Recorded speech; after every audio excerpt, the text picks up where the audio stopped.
I'm so sleepy from eating all that turkey. And I'm sure my guest is too, Regina Lyubovnaya. Welcome to Art School Live. What are you going to do for us today? Thank you for having me. Today, I'm going to talk about that there's two ways of painting. One way is a la prima, where you just capture everything in one day. And the second way, which I used to paint, is painting in layers. So we're going to do a little bit, talk about mechanics, how to approach the second layer, what it involves, and how to make painting look better with the second or maybe even third layer. Okay, so I want to ask you a question, and that is why would you do a painting in layers instead of just doing it wet into wet all at one time? What's the advantage of doing that? Well, I think the biggest advantage is when you're approaching painting first time, you're trying to capture the big picture, the big value relationship, color relationships. And when you approach the painting second time, now those relationships are already established and you can see them. So you can bring more subtlety and to simplify some things, to complicate some things, to bring your focal point to more of resolution. So second layer gives you a second chance to improve the whole language of painting, from value, color, edges, paint quality, and brush strokes. All right. Well, they say there's nobody better to learn from than a Russian painter. So, are you ready to do this? We Yes, I have am. we have a little video we're going to show first of your painting process for the first layer. Why don't we roll that now?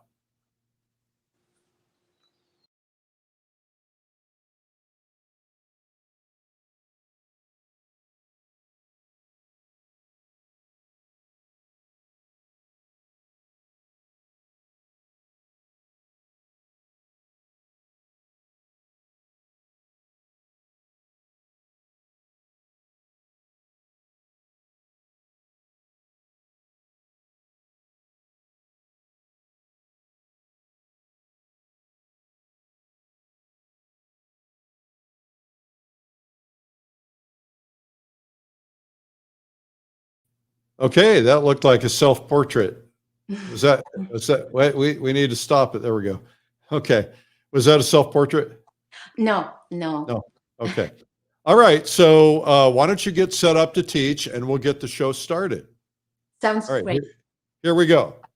It's Art School Live with Eric Rose.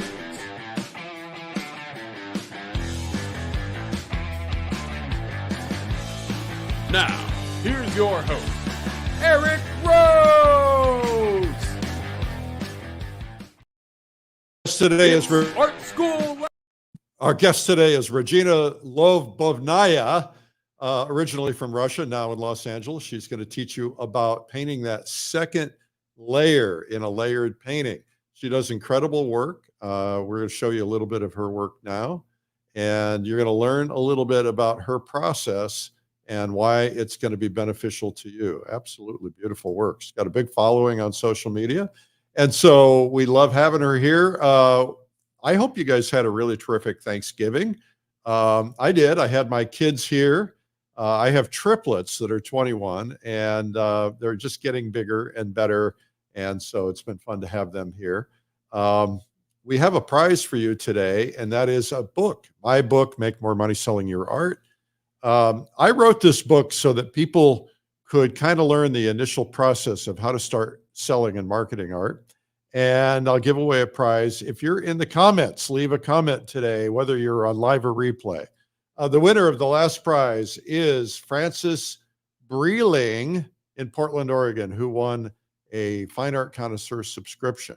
We have a terrific prize for you, 10 steps to become a high-level figure and portrait artist.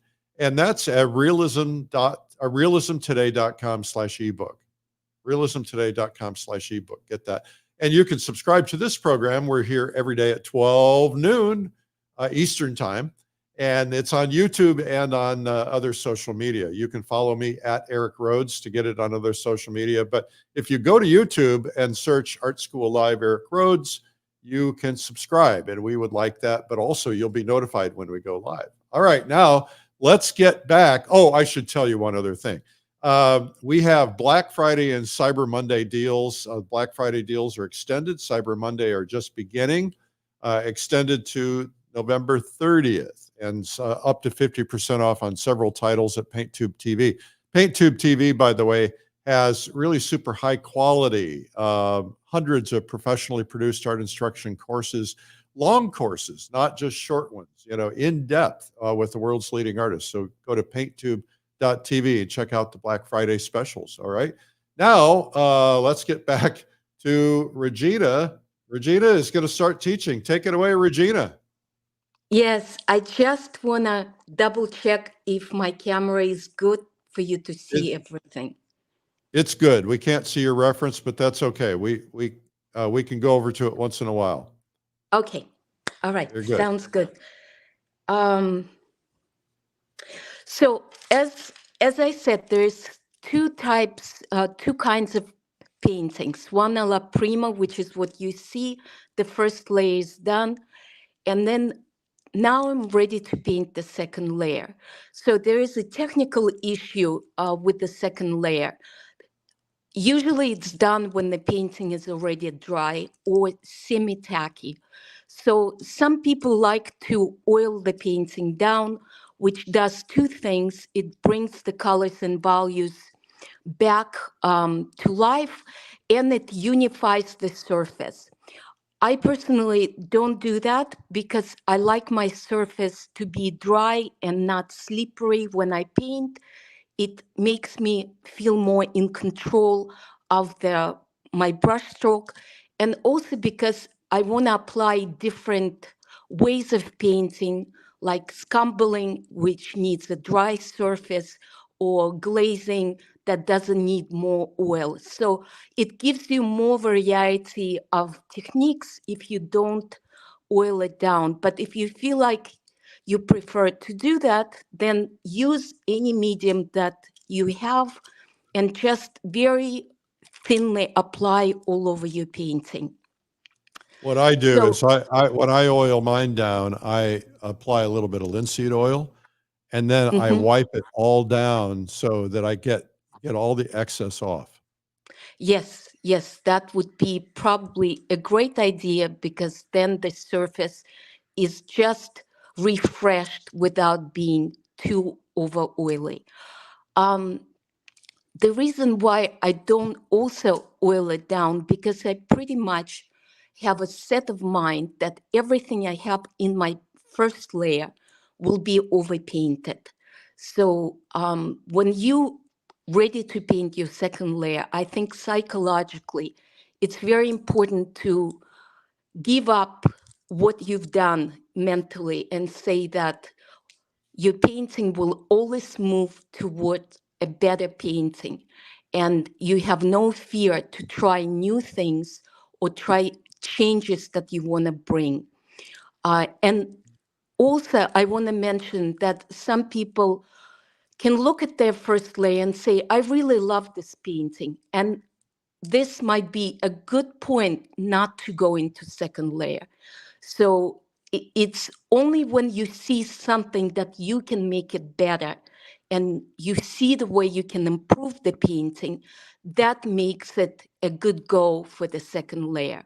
So I always say, when you beginning to paint, the second layer might not be necessary, because you just don't see the finish in a way that you will when you're more advanced and you can push the painting further. Okay. So let's start. So I'm going to take, when I look at my painting, and one more thing before I start the painting, what I think is very important is not to rush into the painting, but to take whatever time you have, 10, 15 minutes, just to observe and let the painting tell you what it needs, not just have your own agenda pushed into your painting, but observe and say, okay, this works. The set of values works, but maybe I can simplify and increase the sense of light by unifying the values more. So you have take mental notes, what works, what doesn't, and that way you have a little bit of a roadmap of how to approach the painting and where to move it.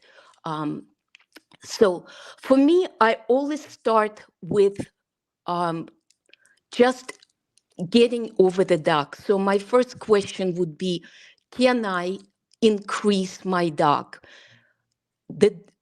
And the dark meaning not your shadow shapes and maybe some dark patterns of, like I would go over the hair and simplify. That's not dark enough. So I'm using raw umber and mix into a little bit of ultramarine to get it a little darker. And I'll just apply it to the deeper, kind of the depth of the hair, make a couple brush strokes. I don't need to repaint all hair as one, but just kind of a push a little bit of the shadows a little deeper. And that's kind of what oiling to me is, but I'm just doing it directly with the color. Okay, so then the next step, I will just go and refresh the shadow on the face. So again, using the same raw umber with a little bit of cadmium red light and a little bit of yellow ochre. I'm just going to take a little test of how dark that is. That's a little too dark, so I don't need to go that dark.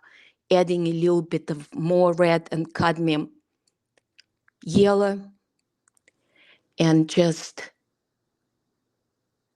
bringing more solidity into the shadow, unifying the shadow again, because eventually I'll have the time to go back and complicate that shadow with the reflective lights that I see.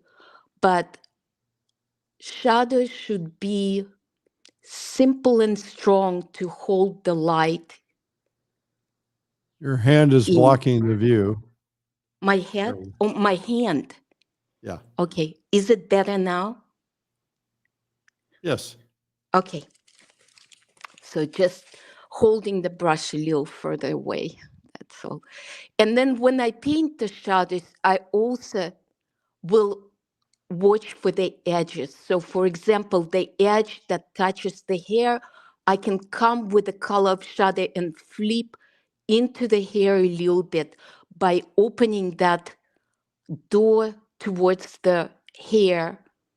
And the same thing here on top of our eyebrow, let the shadow enter the hair, and that's going to help me solve the edge problem, to soften the edge as I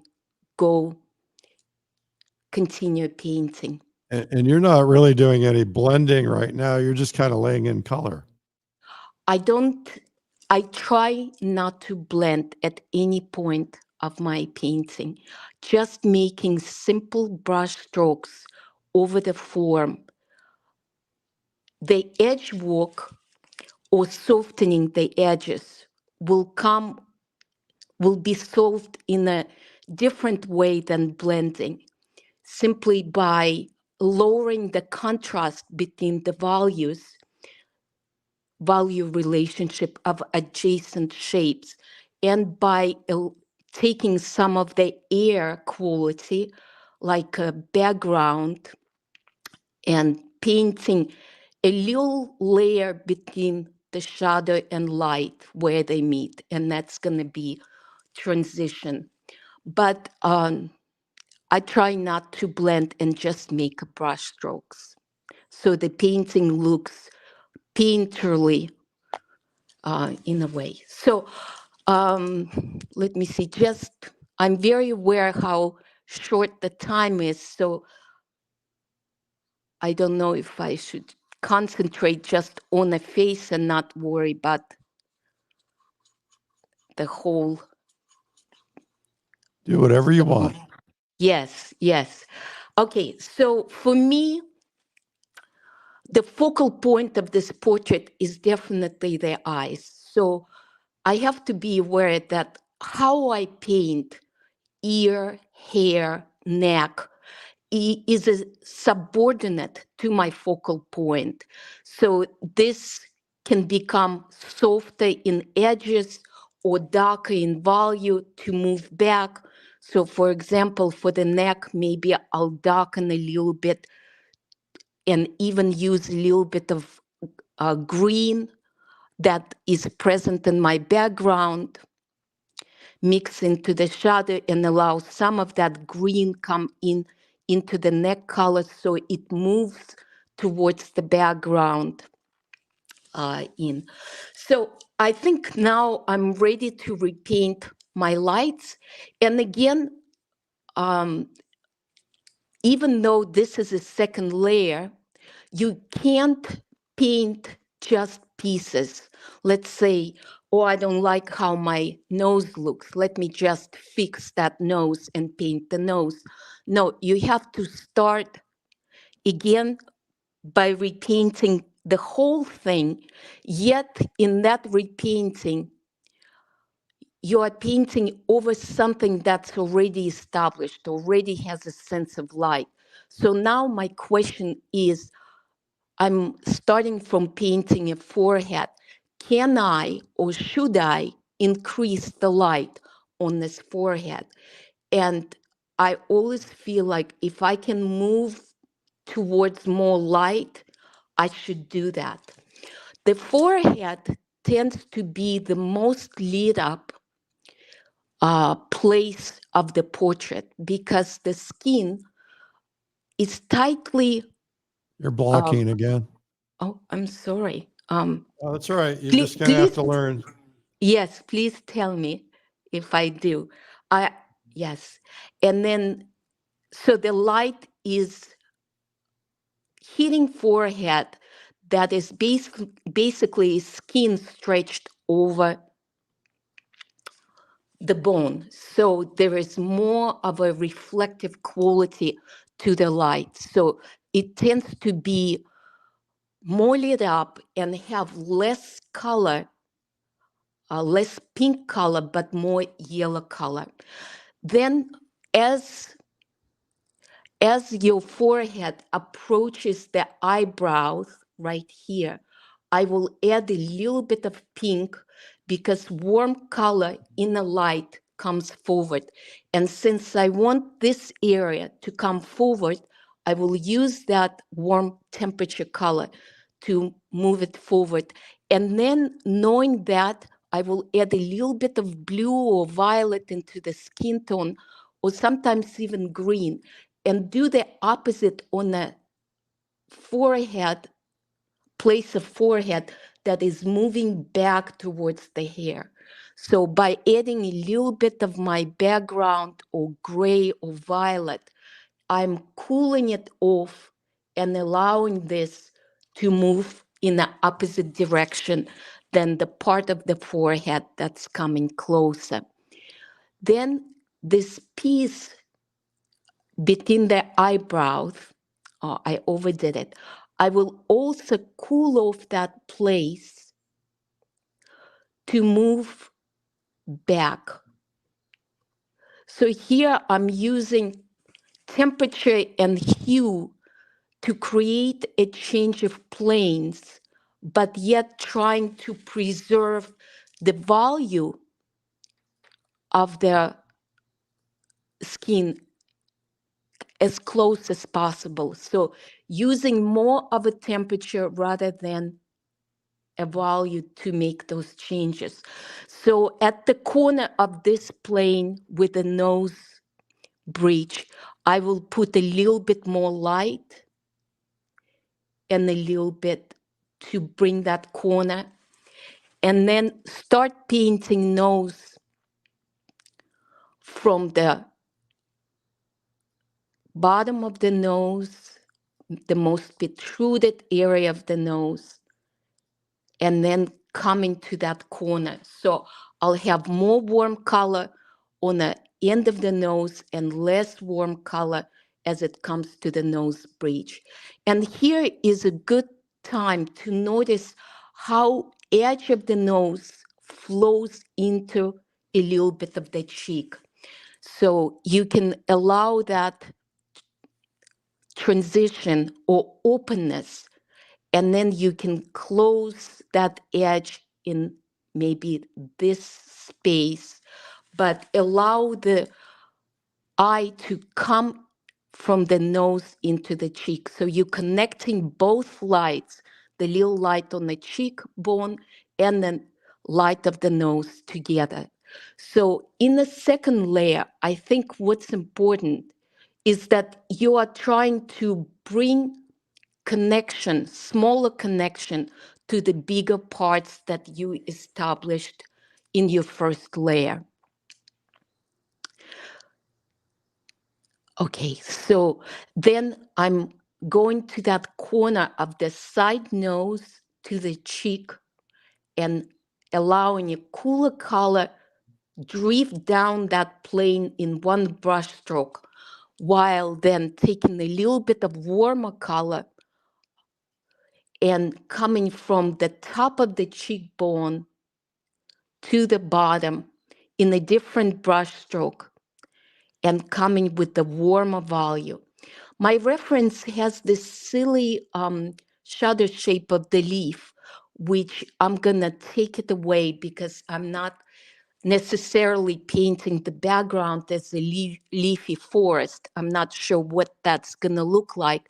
So I have to treat my reference as just the beginning of my painting rather than the end. So whatever I don't like in my reference, I feel very free to change it.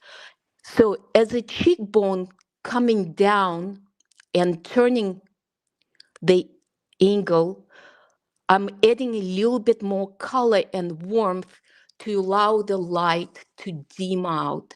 And then as the opposite, I'm gonna bring a little bit more light on a corner of that cheekbone as a highlight, and then bring another light, I'm sorry if I'm blocking, into the top of the side plane of the nose.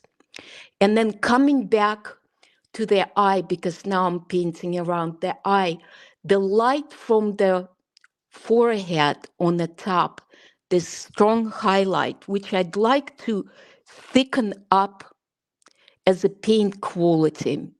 So bringing imposter to this brightest highlight and focusing your attention to this closest eye by bringing what I call a candy of paint, a thicker imposter paint, and then allowing that light stream down through the eyebrow to the bottom, to the plane here.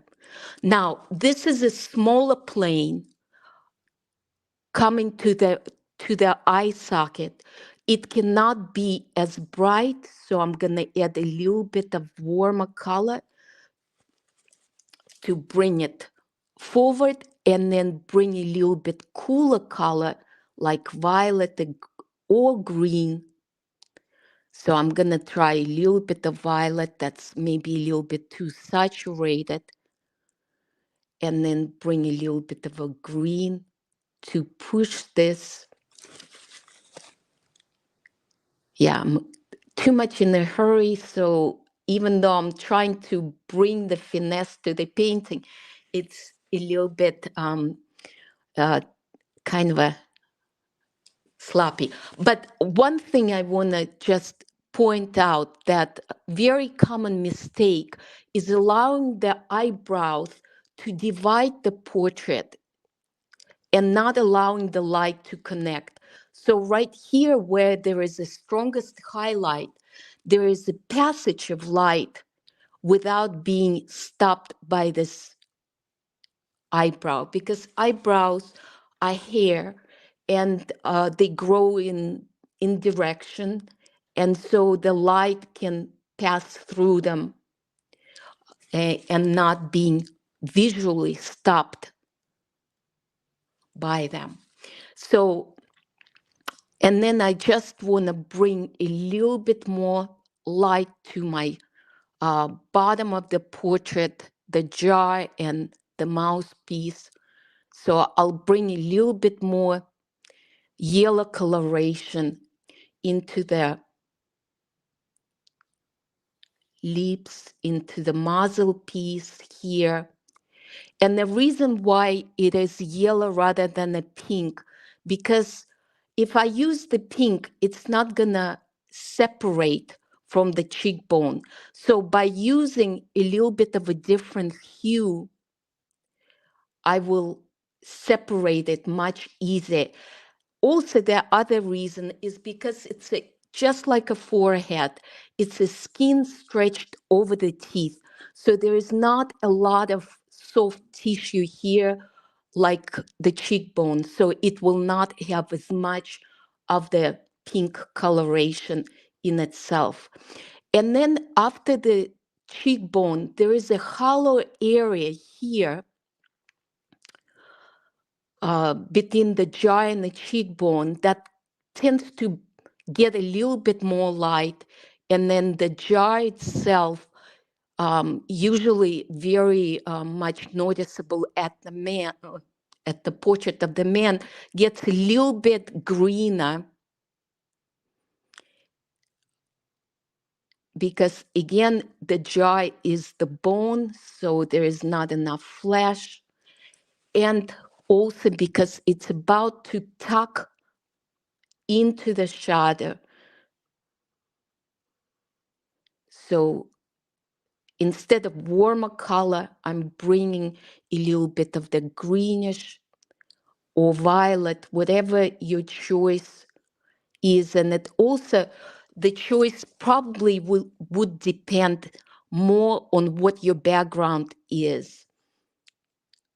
For the reason that all the transitional places, transitional from light to shadow, need to move back rather than forward.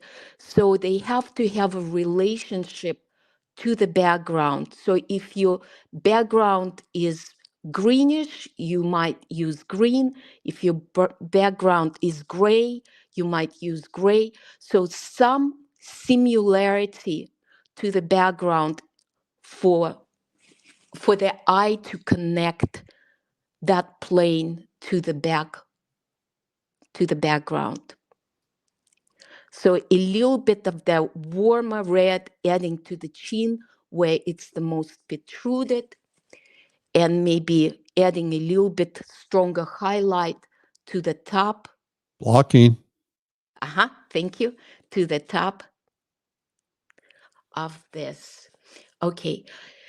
And then I just see a disparity between the side plane of the nose here and how it transitioned into the wing of the nose. So I can bring them closer together in color and volume because they are relatively on the same plane. So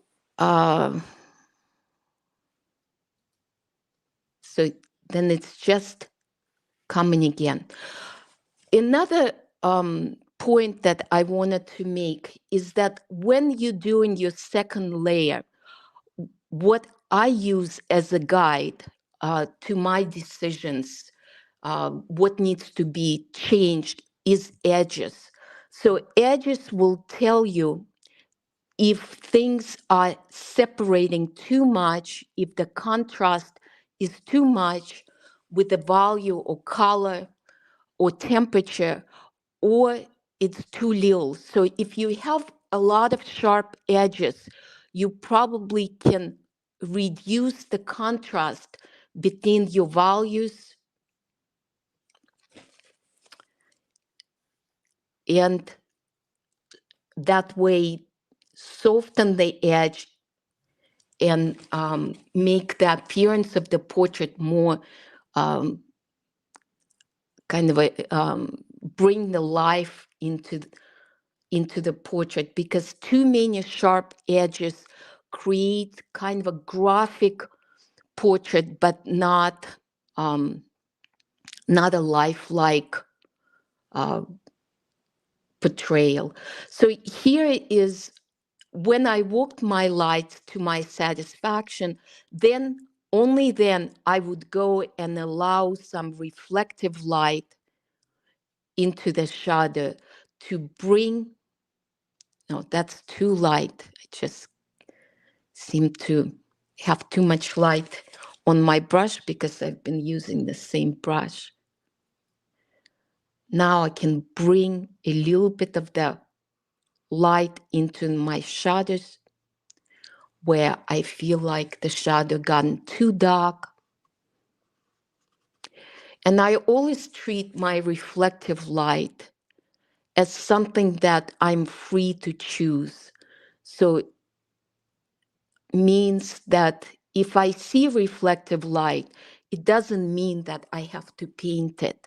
Only if it benefits my painting, I will add it to my painting. Because I think at the end of the kind of a painting, it really doesn't matter if it was there or if it's something that you made it up or you edited it out.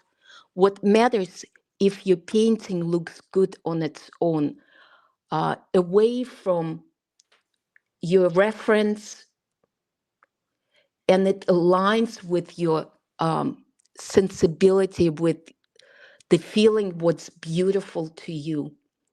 And that then becomes kind of your own painting. So I kind of hurried through it. So what I think the next thing is really I need to work on the eye. I'm a little bit, it's harder to work on such distance, and it's quite small. So I think when I work on the eye, I'd like to move a little bit closer. I'll tell you what, why don't we do that? Why don't you move in a little closer and I'll take a quick break while you're setting up your camera. Okay, thank you. All right, good. Well, our guest today is Regina Lyubovnaya. How'd I do?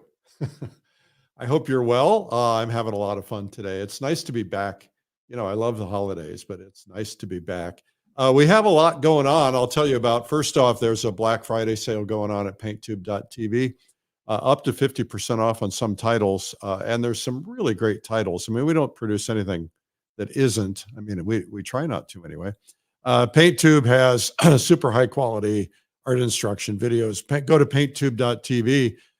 If you want to subscribe to this program, just follow me at Eric Rhodes on whatever social media and you'll get it. Or subscribe on YouTube. That's the best place, right? Okay.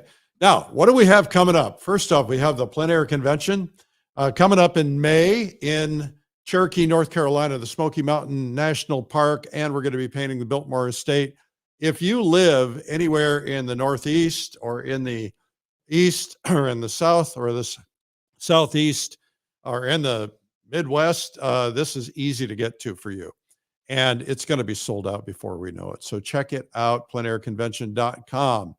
Also, we have an event coming up called Pastel Plein Air Live, coming up March 6th through 8th. So you'll be watching for that at pleinairlive.com. And we also have my retreat, which is going to be in the Adirondacks in the spring. That one's, believe it or not, about 75% sold already. So you want to join that.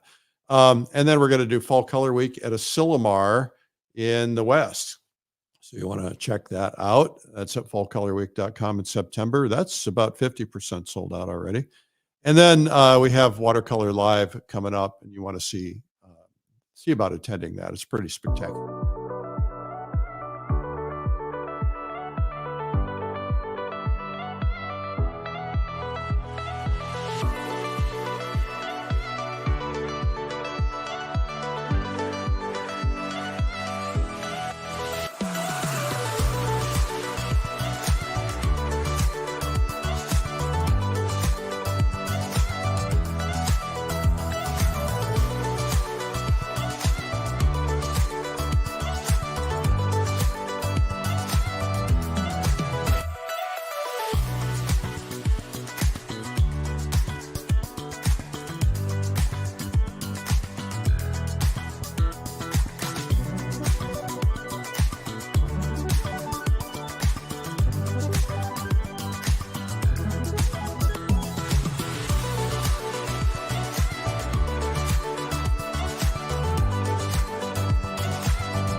So this is the world's largest online art conference.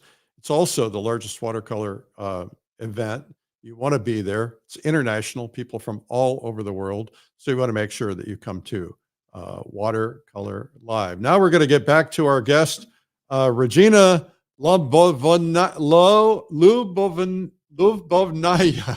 Okay. Oh man, I'm struggling, baby. It's okay. I'm too. So, all right. So what I decide is before I get into the eye, I'm just going to flow some of the highlights into the hair just to continue some of the light and allow, for example, this highlight pass through the hair and catch the top of the curve and then allow some of this tiny bit more being lit up. So painting blonde hair or any hair, but blonde specifically because they tend to be so reflective. You want to think about as if you were painting a metal. So the edges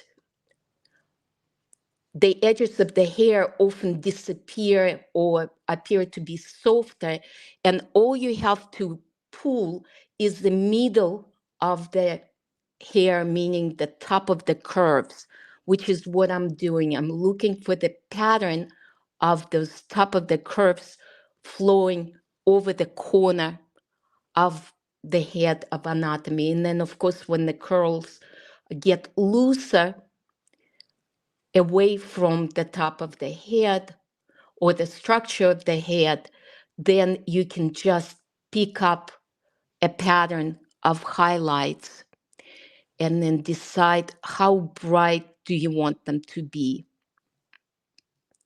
So maybe next to the focal area, we could bring the highlights a little bit thicker and even brighter. And the highlights that lead away from the focal area, leave them more not to the full expression, so they don't distract from the focal point, leading your eye away from to the end of the painting and so forth. So everything that you paint in the painting really gets filtered by idea of where your focal point is. So you don't want, again, just mindlessly copying your reference, but you want to always question, is it good for my painting, and what is the idea of that painting that I want to paint?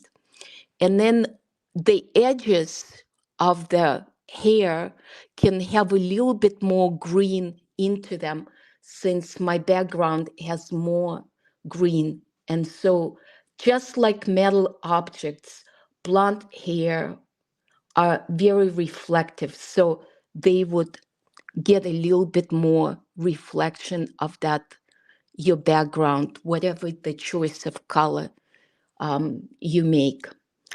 And which brings me that before I do the focal point, I'd like to maybe get my background in some areas a little bit darker.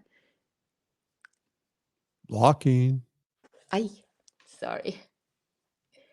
So just, it's a little tacky. The green is a slow drying paint. This particular green is a sap green. So it's, and I don't want to repaint the whole thing. I want to leave some of that greenness in, but just bring the focal point of the painting by increasing the contrast between the background and foreground, darkening. So is there anything to the idea, if you have a light side and a dark side, do you try to make the light side darker and the light and the dark side background lighter? Yeah, this is what we call a Rembrandt solution. So if you have a shadow shape, the background will lighten behind it to create a more separation and also to create more feeling of air, of the background being stepping away into the depth. And then where you have light shape, starting light edge, you can bring more of a darkness to contrast, yet where you come very close to the light. And I don't have that scenario because my light starts from the hair rather than from the cheekbone, but I would still lighten my background a little bit more towards the light to allow the feeling of that light radiating into the space and becoming even stronger because it's able to lead up the surrounding area. So instead of pushing the dark all the way to the light, you want to create a little halo um, to let that light breathe out into the space of the painting. And it will, by the way, not affect the readability of that darkness through because you're just going to take a very small space to do that. Okay. So let me, God, I have green all over me. And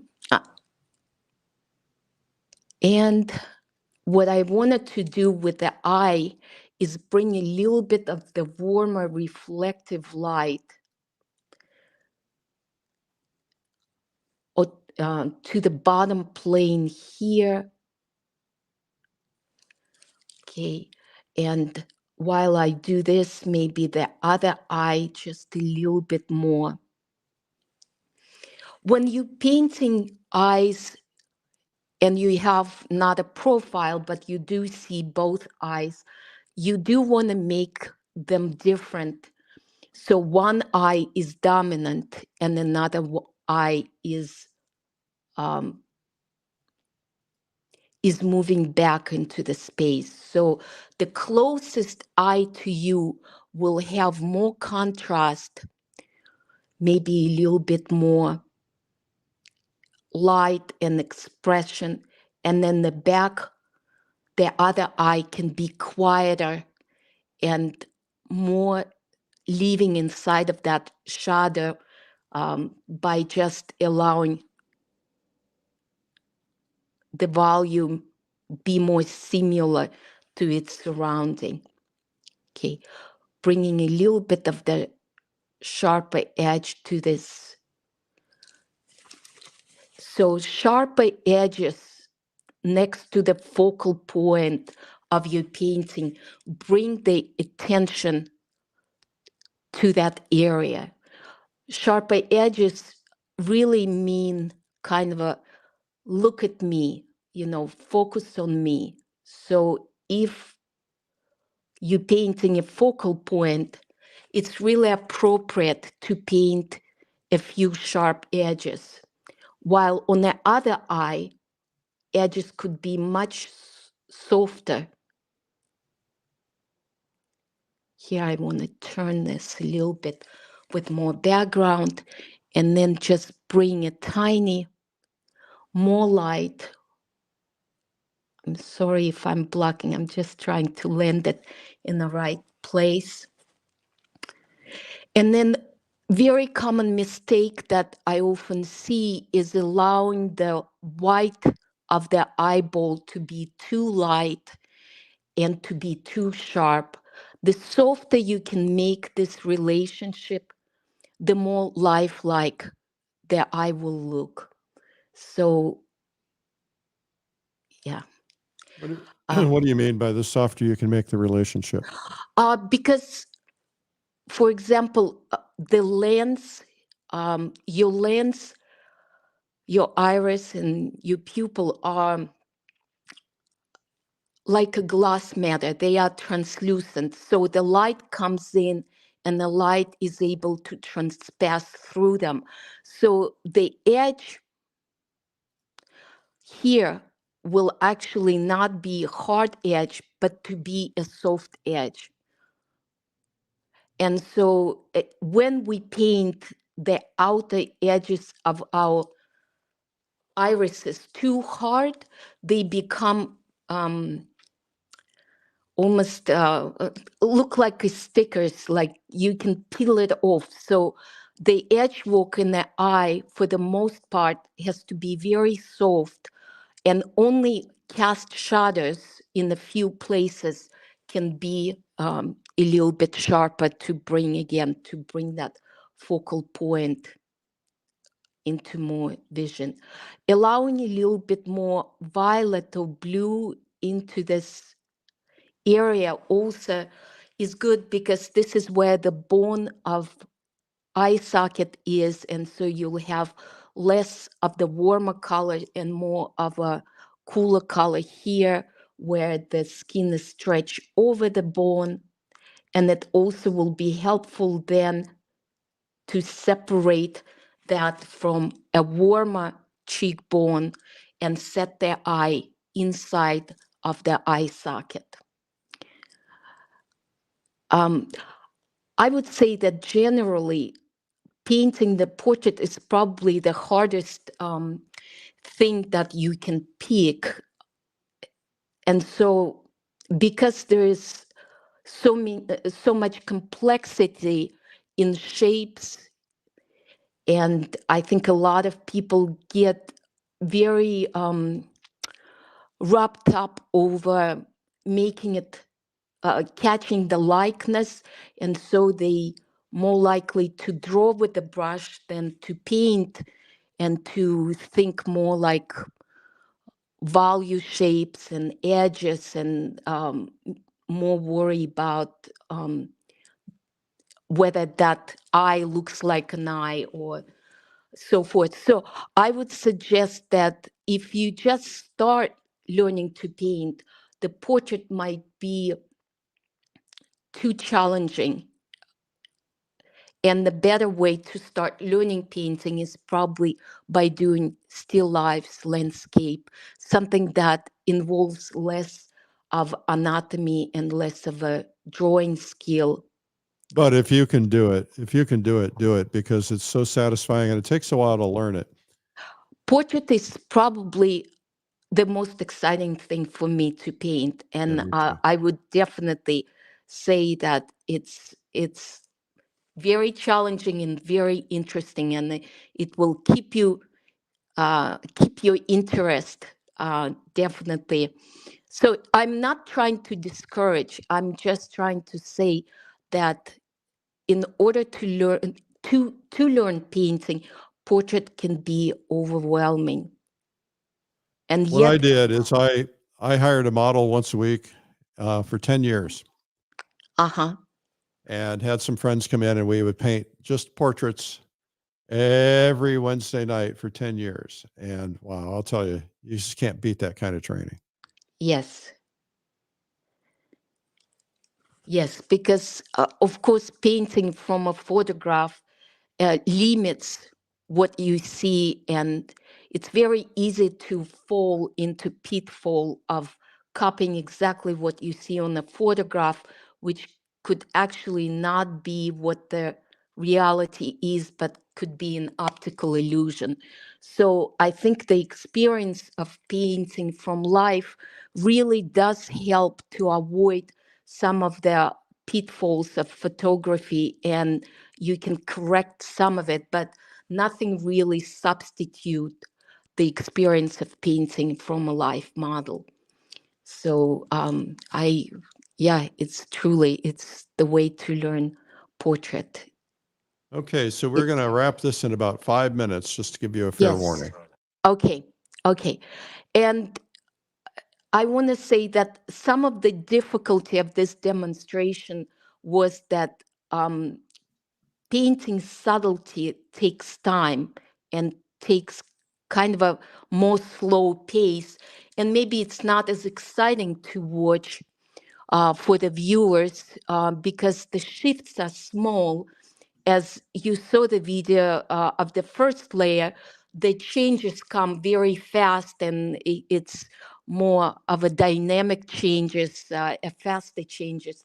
Here, you really just kind of a building a smaller bridges over your first large statements. So again, I want to emphasize that your first layer is so important, not to pay attention to the details, but see the portrait as just light spilling over the form, and you capturing that movement of light supported by a shadow shape. But in a second layer, you're trying to bring the subtlety of light, of smaller planes, like this little plane just before it lifts up can catch a little highlight, or on the bottom as well, it can catch a little corner highlight, and that highlight can stream into the lips, opening up the edge here to become, to have an entry to that shape rather than being separate. Just like I said, again, for me, edges become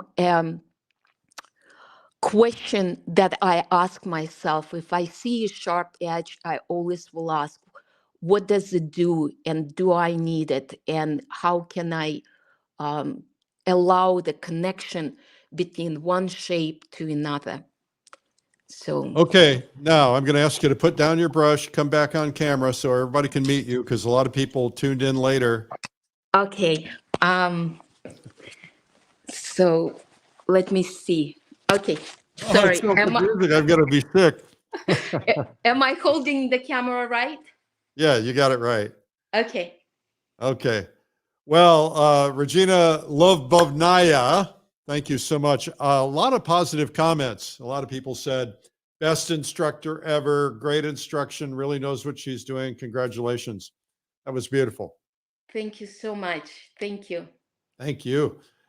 We have put all your contact information into the chat. If anybody wants to follow you, please do. And that was good. We'll have you back. Thank you. I really appreciate the chance, and I wish I could do more. So Yeah, you'll have to do my portrait. I'm surrounded here by 26 portraits by some of the great living and now deceased masters of our time. So you're going to have to do it. that's quite the legacy right there. All right. Yeah. Well, you take care. Thank you so much again for having me at the show. Oh, we love having you. Thank you. Bye-bye. Well, here we go. I wanted to mention one other thing. You know, I love to paint. I just, to me, a day without painting is like a day without oxygen.